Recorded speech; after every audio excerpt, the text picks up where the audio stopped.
I'm Dan Ackerman, and we are here taking a look at the Acer Aspire V7.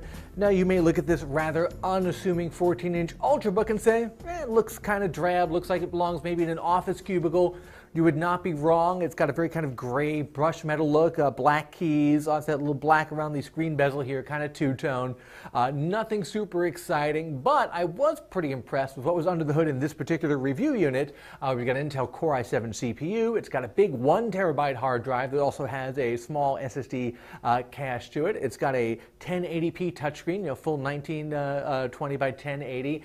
And most importantly, it's got an NVIDIA GeForce 750M graphics card. Now, that's not a super high-end, hardcore gamer graphics card, but you know what? For mainstream gaming, it's pretty good, and about as good as you're going to get in a super slim Ultrabook-style laptop like this.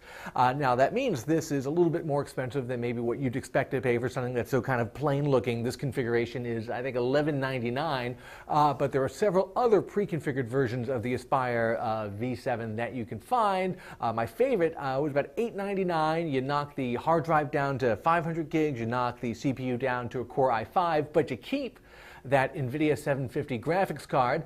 And you know what? For playing games like Skyrim or Bioshock, as long as you play it at medium settings, you can keep the resolution all the way up at 1920 by 1080, and it plays fairly well. I still think for $1,200 it has a little bit of a budget feel. I didn't love the really shallow keyboard or the touchpad, but for gaming it's something that's small and compact and slim, you're not going to do a heck of a lot better than this. I'm Dan Ackerman, and that is the Acer Aspire V7.